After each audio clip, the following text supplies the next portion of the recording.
Poème de l'arbre. Échevelé, bousculé, secoué, tous les vents s'y sont mis. L'arbre résiste. Il s'accroche, ne veut pas de la dérive des racines, du grand remuement des branches arrachées. Il veut sa place, ici, dans la roche dure qui l'enserre, parmi ses semblables, buissons et brins d'herbe. Il veut sa place, archer tendu vers le ciel, rêveur d'inaccessible. L'arbre vacille parfois, la quête est douloureuse, les oiseaux et les fleurs s'échappent, le doute gémit en lui, sifflement désespéré. Tous les vents s'y sont mis. Lumière, pourquoi m'as-tu abandonné? Résister, résister, entrer en dissidence. L'obscur ne triomphera pas.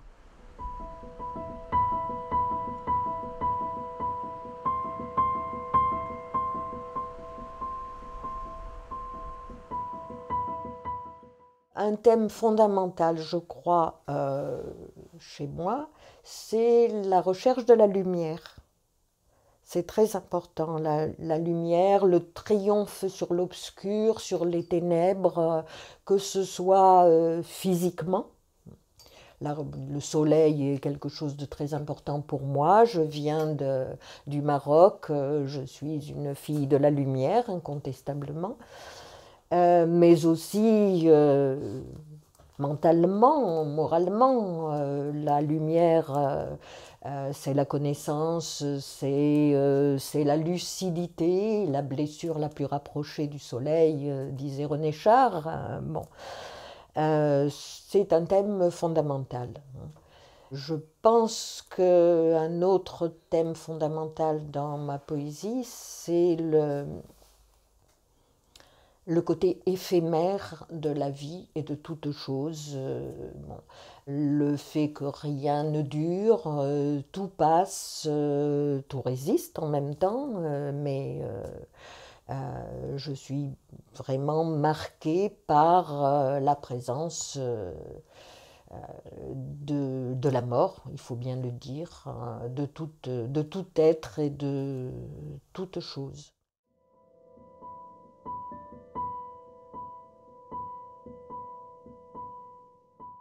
Alors la première fois que j'ai rencontré Colette, c'était dans une manif.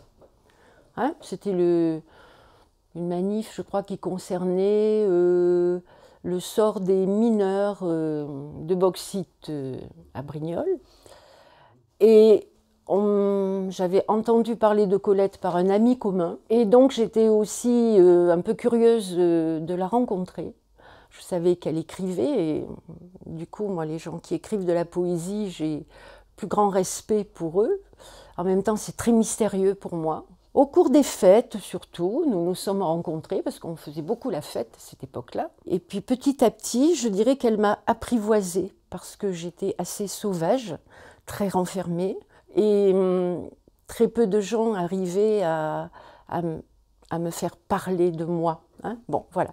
Donc Colette m'a aidée dans mon devenir. Hein, je lui dis, et elle le sait.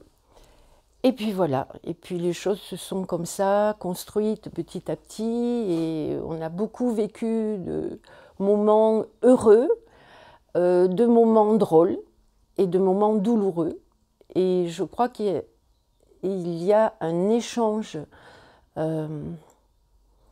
d'une confiance absolue et d'une clarté complète, clarté au sens où on essaie l'une et l'autre de comprendre tout le temps ce que l'on vit, pourquoi on le vit. Et je crois que je peux ouvrir n'importe quel livre de Colette au hasard et à la fois je retrouve sa voix, je retrouve ses mots, je retrouve ce qu'elle est. Parce que c'est une des rares personnes, enfin des rares écrivains, dont je ne dissocie pas l'être de l'écrit. Tu vis à Caen-la-Source depuis belle lurette. Oui. Petite montagne, creux de la vallée, creuset de la lumière. Ta maison est une maison aux multiples fenêtres. Est-ce une réponse, une invitation à l'écriture? Je pense, oui. Et ma maison, je l'ai voulu comme cela. Je l'ai faite construire et j'avais demandé aux architectes de prévoir énormément de fenêtres. Je leur avais dit que j'avais envie d'avoir l'impression que la nature rentrait dans la maison. Pour moi, c'est un facteur important et d'inspiration, la nature. Et je crois que oui, c'est ma maison telle qu'elle est me prédispose à l'écriture. Sous la peau, la poussière. Sous les pavés de l'angoisse, le soleil. Reflet de nacre, irisation du rêve. Insondable est la soif. Lumière jaillissante des genêts, comme déjà l'été. Comme vivre, extrême et fissuré, dans l'intensité de l'instant. À foison, les oiseaux et les herbes, toutes fleurs menacées, toutes couleurs éparpillées. Présence au monde, en pleine clarté. La fluidité de l'air mène la danse du visible, chasse l'obscur et ses démons. Dis-moi l'odeur du thym, lancinante, la douceur de la mer qui s'enroule autour de ton corps. Dis-moi la vie qui s'ébroue et s'écoule, avec ses rires vibrants dans le silence, lueur sauvage. Longtemps après, longtemps. Je suis d'autant plus heureux d'être dans la maison de Colette que j'ai assisté à sa construction, pierre par pierre, il y a déjà bien longtemps, dans le plaisir de voir se construire ce havre de protection dans lequel elle a voulu inscrire sa vie, son écriture, et puis aussi s'entourer de ce qui est peut-être une des caractéristiques les plus importantes pour moi de Colette, c'est sa verticalité, c'est-à-dire ce mouvement continuel qu'elle a su faire entre la terre et le ciel. Et la terre et le ciel, il est là. Il est là, ce sont les arbres. C'est un des jardins les plus beaux du Var. Tous les jardins du Var sont beaux. Mais celui-là, il est particulier, parce que il est celui d'un être dont la voix m'a toujours beaucoup ému. Je ne parle pas de la voix d'écriture, je parle de sa voix, de sa façon de parler, de s'exprimer. Il y a chez elle une véritable douceur qui vient profondément de l'intérieur et qui exprime de la façon la plus pure la vie. Alors cette verticalité, ce sont les arbres, oui, parce qu'elle va toujours du plus profond de la terre jusqu'à des cimes qui sont à la fois mystérieuses, inconnues. Et je pense que si on doit définir, je n'aime pas définir la poésie, mais la poésie de Colette est une poésie de l'authentique, de la vérité. Tu te lances dans le risque, dans le feu d'être, et d'être simplement accessible à la mort. Jaillit du hasard, la vie s'achève, s'achèvera. Tu t'éloignes en silence, la nuit goutte à goutte t'enveloppe. Ton sourire nous force à tenir droit, à vivre encore, à tout aimer de la vie, ses braises, ses énigmes. Tu es plus fort que ta douleur, ton regard affirme l'aujourd'hui. Un cri ramassé sur lui-même dans la nuit intérieure. Un cri, jaguar prêt à bondir et lacérer le monde pour vivre, oh vivre. Évoquer Colette Gibelin, poète, dans sa propre maison, parmi ses arbres, à Camps-la-Source, c'est très émouvant. Parce que on peut soutenir l'idée que les lieux ont une influence sur la poésie, sur le vers, sur la phrase poétique d'une œuvre. Cadou disait « Celui qui entre par hasard dans la demeure d'un poète ne sait pas que les meubles ont pouvoir sur lui. » Et quand on rentre dans la demeure, à plusieurs étages, dans la demeure de Colette, on a cette sensation. D'abord parce que elle est tapissée de livres, d'une pièce à l'autre. Ensuite, parce que c'est une maison ouverte à la lumière du monde, aux 4 points cardinaux. Sa maison est située sur la colline qui domine la cuvette de Camps-la-Source. Et ce n'est pas rien par rapport à la qualité lumineuse de sa poésie. Il y a forcément une identité, une alliance en tout cas, qui se fait entre la nature d'un lieu et la nature même d'une poésie.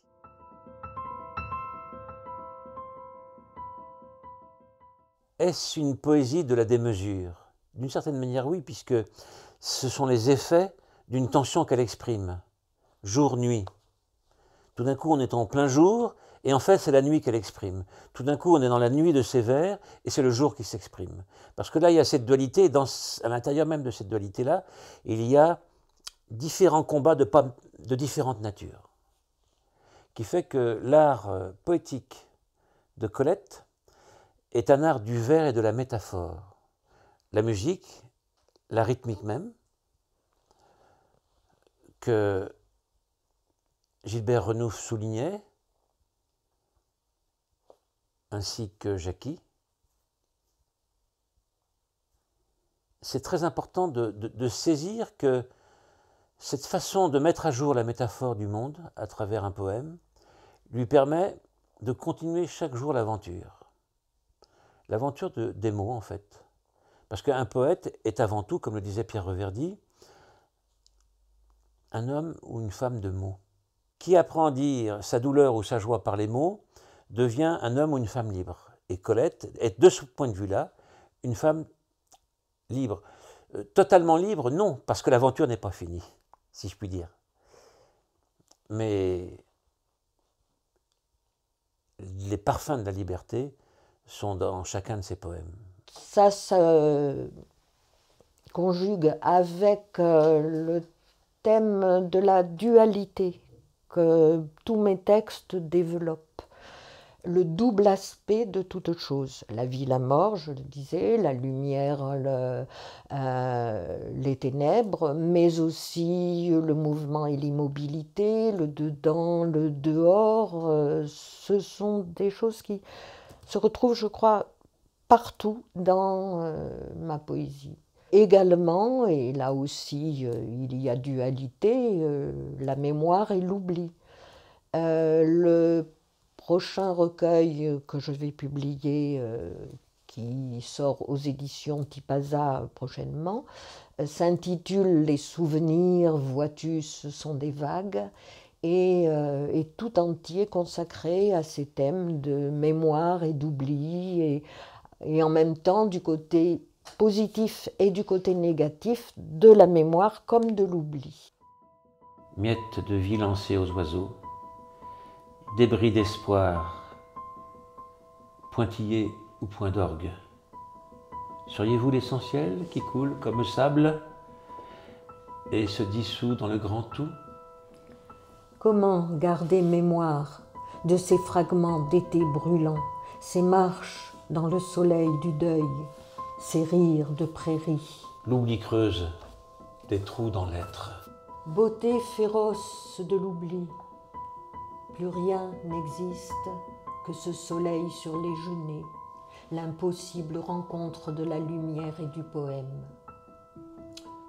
Comme un train de nuit, avalant tout sur son passage, traquant les ombres pour atteindre aujourd'hui, en extraire le suc, l'oubli, effaçant page après page les couleurs de la vie, la chaleur, la tendresse, le deuil imprononçable. Plus rien n'existe que ta voix dans le soir et l'odeur entêtante des fleurs. Beauté féroce de l'oubli, libérant le présent. Il y a souvent un écart entre... Bon, et j'ai beaucoup parfois de recul par rapport à l'écriture poétique, parce qu'il y a parfois davantage le souci des mots, de la forme, de faire beau, ou de je ne sais quoi. Et je cherche toujours qui est derrière. Bon, et Colette, je la trouve, quelle que soit. Comme ça m'arrive des fois à la maison, j'ouvre un bouquin, bon, en général un des siens, je lis 3 vers et je me dis, voilà, c'est Colette. C'est Colette, elle me parle, elle me dit la vie, elle me dit, je l'entends et en même temps, elle me fait comprendre plein d'émotions, plein de douleurs, plein de belles choses. Alors on a parlé de son lyrisme, c'est vrai. Et le premier livre que j'ai lu d'elle, je crois que c'était Le paroxysme seul. Et j'étais complètement submergée par son écriture, où les images foisonnaient, où j'ai sûrement pas tout compris à l'époque, hein, parce que je la connaissais pas bien. Et puis j'ai vu son écriture évoluer jusqu'au dernier recueil, où je trouve qu'il y a une... comment je peux dire, alors moi aussi les mots me manquent parfois, il y a une... ça se dit décantation, c'est-à-dire que il me semble qu'elle est arrivée au plus près de ce qu'elle veut exprimer. Les images sont toujours là, bien sûr, la lumière, le soleil. Mais en même temps, moi, quelque chose qui n'a pas été évoqué, mais qui m'a toujours frappée, c'est cette rage et cette violence aussi, qui est en elle, et qui est une façon d'exprimer sa volonté de vivre, cette rage de tenir debout et de voir les choses, et en même temps, cette extrême lucidité de savoir que ces choses-là, on finit par les perdre. Et Dieu sait si dans la vie de Colette, les pertes ont été fracassantes, quoi, je dirais. Dans un de tes premiers livres, chez Chambellan, il y a un titre, Le paroxysme seul. Je crois que dans ce titre que j'avais choisi, Le paroxysme seul, je voulais dire le paroxysme uniquement, rien que le paroxysme, uniquement le paroxysme, c'est-à-dire uniquement l'extrême, l'acmé, la pointe la plus vive. C'est en fait une recherche, je crois, d'intensité. Et ça, c'est effectivement un thème majeur pour moi, l'intensité. Et je reprends très souvent aussi encore un autre thème, celui de l'instant, et je cherche à vivre les instants de la manière la plus intense possible. Je ne dis pas que j'y arrive toujours, parce que la vie, malheureusement, est faite de beaucoup de moments creux, mais je cherche quand même toujours cette intensité. Soif et silence, paradis végétal, le calme est bleu, comme l'éternité qui dort dans les feuillages. Exubérance de la forêt, traversée de lumière, souveraine, retiens ton souffle, la fêlure est intérieure.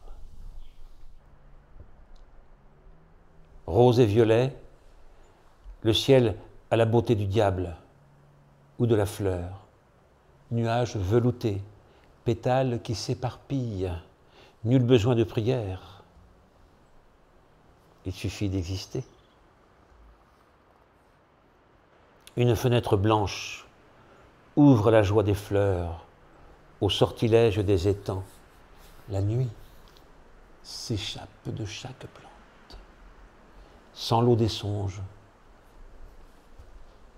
que la vie serait longue. Quand on compare ces premiers livres au dernier, où on est immédiatement dans une émotion, moi c'est le lyrisme qui m'a attiré tout de suite. un lyrisme malgré tout contenu. On sentait tout de suite une brisure, une fêlure. Et à partir de là, on est emporté dans quelque chose où on se dit il y a énormément de tristesse derrière ces mots-là. Et en même temps, on voit que cette tristesse est sans arrêt combattue. Quand je dis tristesse, on pourrait même dire désespoir à certains moments, ça serait plus juste. Mais je pense que ce désespoir, il ne peut pas exister chez elle sans cette recherche de la lumière constante. Sinon, je pense qu'elle aurait peut-être arrêté d'écrire, tout simplement. Et on a comme ça, quand on lit ses livres, quand on entend sa voix, sa façon de lire, on est constamment pris entre deux pôles, je dirais. Se dire, on a un très grand désespoir, on a quelqu'un dont on a l'impression que la poésie porte une fin, mais une fin permanente. Donc si cette fin est permanente, c'est qu'elle ne s'arrête jamais. Donc c'est-à-dire qu'elle la repousse constamment. Et qu'à partir de là, on se dit donc que derrière cette fin, il y a quelque chose. Donc ça se traduit dans son écriture, y compris d'un point de vue technique, je dirais, par une utilisation du lyrisme. Là, on entre dans la fabrication du texte, je dirais, hein. Une utilisation du lyrisme qui va nous livrer à un certain moment des poèmes d'une certaine ampleur, avec des vers un peu plus longs, des poèmes qui peuvent faire 2 pages, 3 pages, 4 pages, où se développe un flot comme ça de douleur, je dirais d'une certaine manière, et puis arrivent des points lumineux, des points que j'oserais qualifier d'espoir d'une certaine manière, hein, voilà, qui sont comme des contrepoints, voilà, comme ça. Et à un moment donné, on touche le fond, on remonte, voilà, c'est une image banale, mais c'est comme ça que je le ressens. C'est cette recherche de toujours avec les mots, à travers les mots et à travers le rythme, parce que le rythme chez Colette est très important, c'est-à-dire on sent que la musicalité du vers, elle est cherchée, elle est trouvée, et on l'entend quand on l'entend elle lire ses textes, on le sent quand on lit soi-même ses textes. Voilà, la musique est importante pour porter ça, la musique du vers, elle porte ça aussi. Voilà. Une musique de mémoire enveloppe l'espace. La nuit est végétale. Le bruissement des plantes efface les couleurs, délivre le hasard. Peu à peu, dans le jardin qui retient son souffle, les odeurs de la vie bousculent l'insupportable.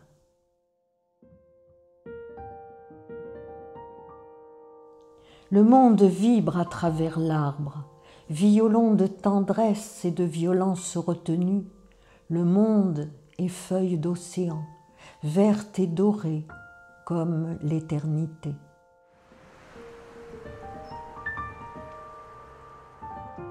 Odeur du ciel parcouru de soleil dans les étangs du soir, reflet des arbres dénudés et déserts, reflet du temps.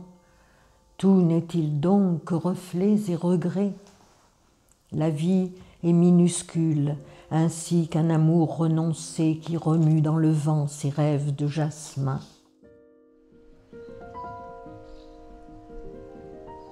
Fougère de l'étrange, végétation fantasque aux couleurs de démons.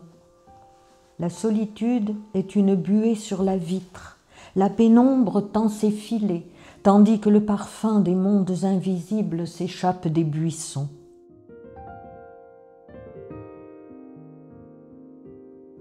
L'odeur du thym lentement s'insinue, dessine un goût âpre de vivre malgré les éboulis sauvages et l'horizon en fuite.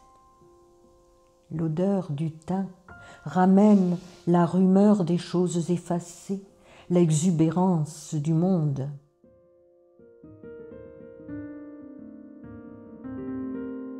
Vivre aux lisières, dans l'exigence la plus haute, et dominer le monde comme un pain parasol, espérant le grand large, jusqu'à l'effondrement.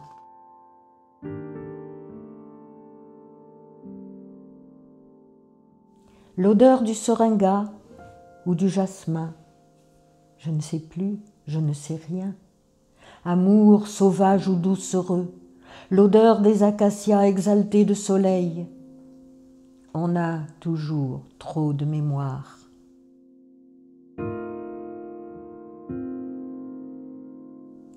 Dans la paix menacée du soir, j'écoute la vibration de la lumière, beauté suspendue de l'instant. Fragile et violente la vie, irrémédiablement nous porte, au-delà de nos rires et de nos gestes écroulés, vers ce lieu crevassé où vieillir est douceur et tristesse. Je lis ceci et ça va renvoyer aux mots que tu as prononcés au tout début de l'entretien. Je descends, par degrés irradiés de nuit vive et d'ambre noire. Chaque marche m'apprend une extrême raison. En bas est le jaillissement, l'éclat sauvage. L'éclat sauvage, oui. Et le jaillissement. Bon, ben, pour moi, ce sont des mots qui décrivent ce qu'elle est à l'intérieur. Je veux dire, c'est à la fois cette... oui, voilà, ce jaillissement et en même temps quelque chose de violent. Enfin, je reprends le terme que je disais parce que Colette, qui peut être d'une extrême douceur, d'un extrême accueil envers les gens, qui peut être cette écoute assez extraordinaire de sa part et qui aide à mieux comprendre ce qu'on est en train de vivre, et en même temps ce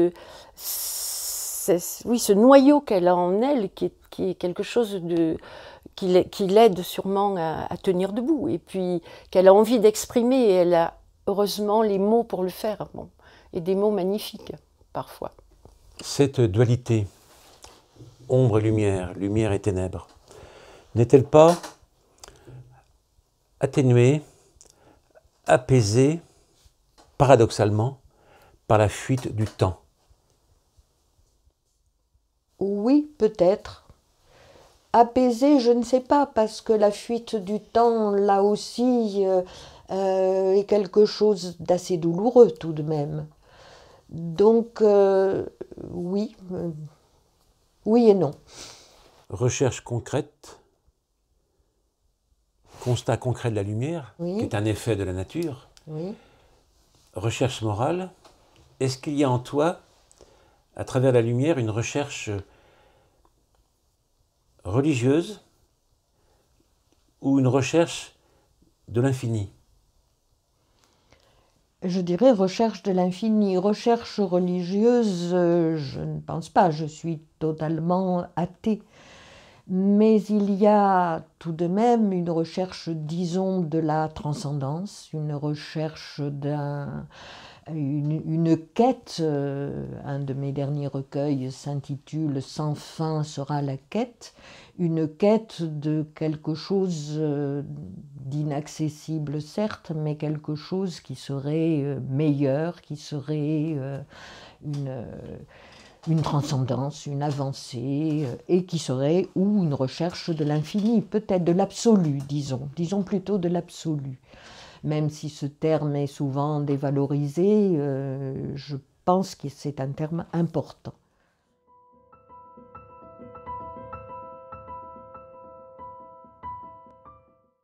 Je reconnais un bon poème, même s'il est très différent de ce que j'aime d'habitude.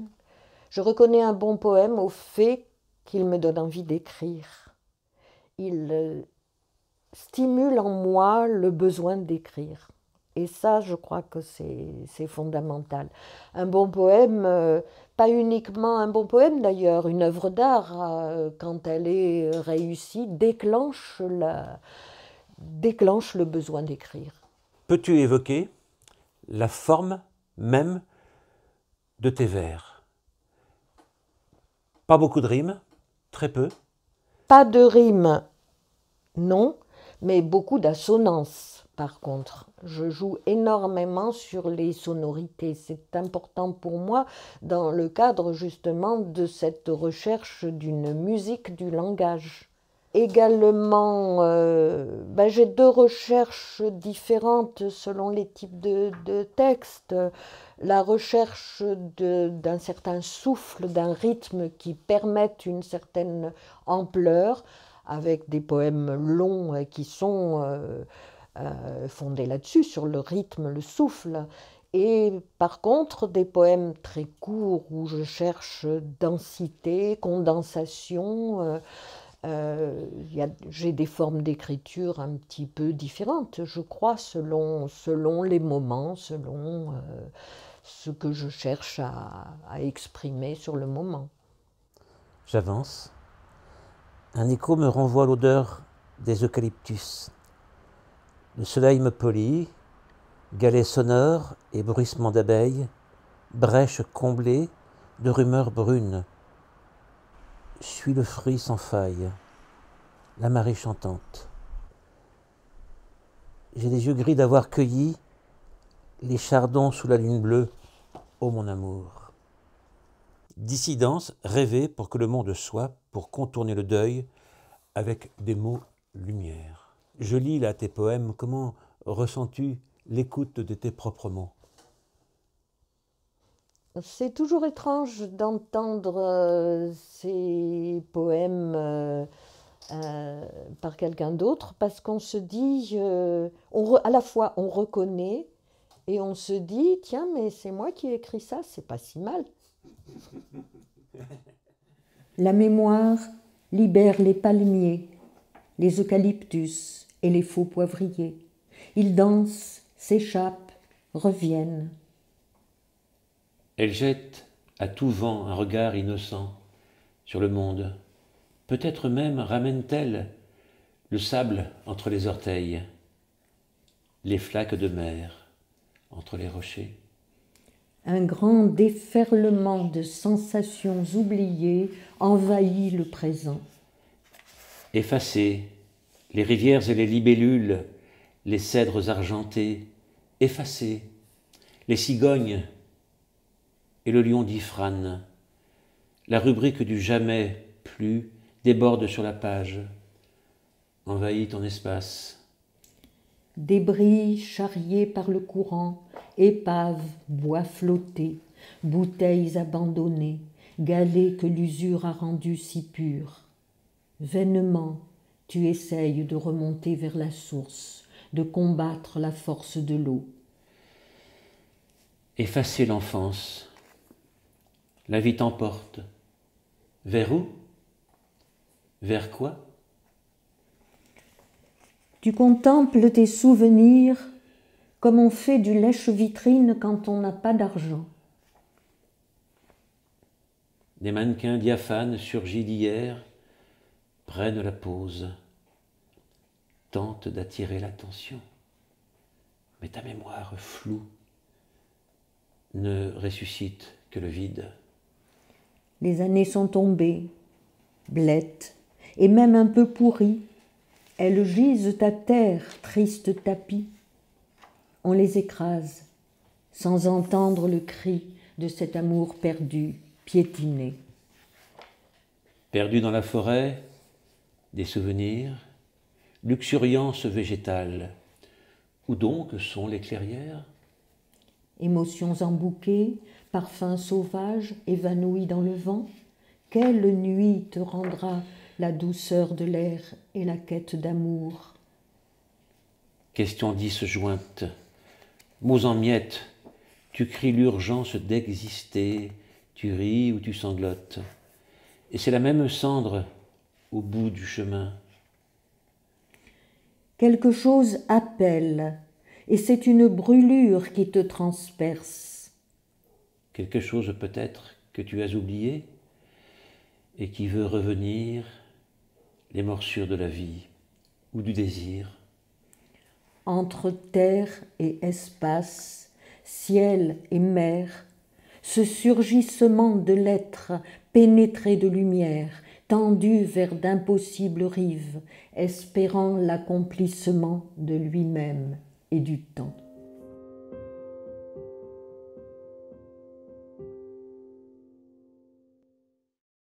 Sauver la nuit, sauver le jour, arracher à la mort la chair vive des instants. Quel programme! Le thème de la mémoire et des souvenirs, je crois qu'il parcourt absolument toute ma poésie. Pour moi, les souvenirs sont quelque chose de fondamental puisqu'ils constituent l'être. En même temps, les souvenirs s'en vont, ils sont emportés par les vagues et quand ils disparaissent, une partie de l'être disparaît. Je pense que la poésie a pour rôle de fixer ces instants qui s'en vont si facilement. Perçois-tu, depuis que tu écris discrètement, perçois-tu un fil étrangement le même s'il est différent comme le lit d'un fleuve? Perçois-tu cette unité profonde qui fait ta poésie? Oui, oui, je l'aperçois et je le constitue en même temps, ce fil, en écrivant. Je pense que c'est en écrivant qu'on fabrique quelque part sa personnalité véritable, il me semble. Tu évoques la mort, le vide, l'oubli, comme si ces trois mots avaient besoin de la vie. Oui, pour moi, ce qui est important, c'est la vie. Ce contrepoint qu'apporte la mort, le vide, donne à la vie toute sa force, toute son importance. Je suis toujours du côté de la vie, j'essaye de l'être. On dirait que les moments d'amour que tu as vécu intensément annonçaient toujours le tragique de la vie. Oui, peut-être parce qu'en contrepoint de la vie, il y a toujours ce dont tu parlais tout à l'heure, la mort, le vide, l'oubli. Ils sont présents quoi qu'on fasse. Ils donnent du prix à la vie, mais en même temps, ils la rendent fragile et difficile. Je pense qu'en effet, ce sentiment tragique de la vie, je l'éprouve très profondément, mais j'éprouve en même temps le sentiment que la vie, c'est quelque chose d'extraordinaire, qu'il faut en profiter au maximum, qu'il faut savoir l'apprécier dans tous ses aspects. Et donc, ces deux réalités, la vie et la mort, sont présentes dans tout ce que j'écris.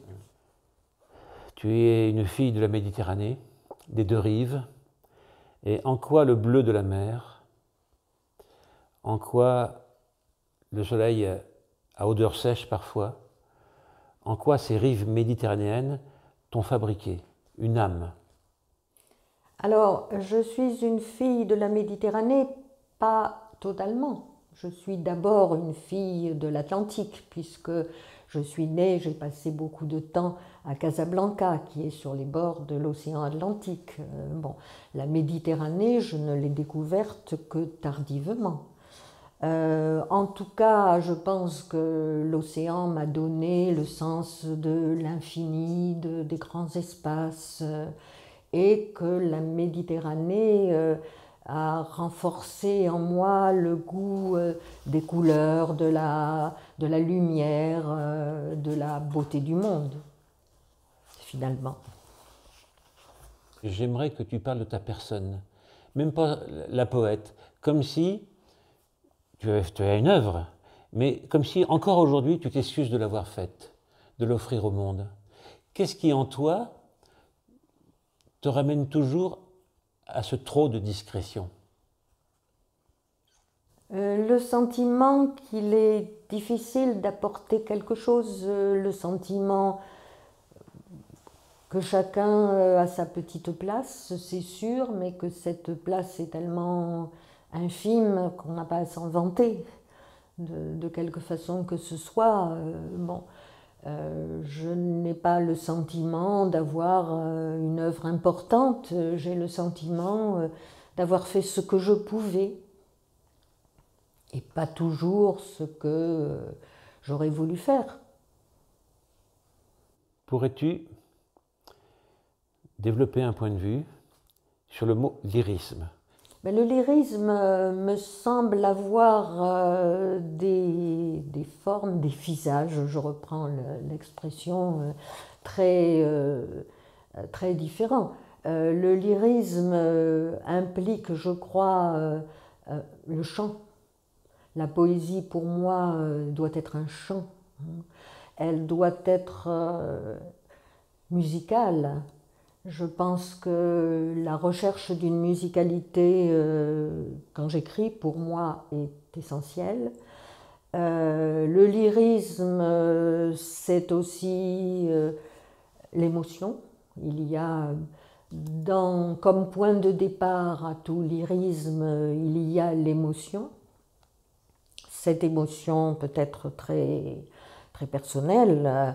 Il y a un lyrisme amoureux qui vient de l'histoire personnelle, qui vient de ce que l'on a très fortement ressenti en aimant ou en n'aimant pas quelquefois.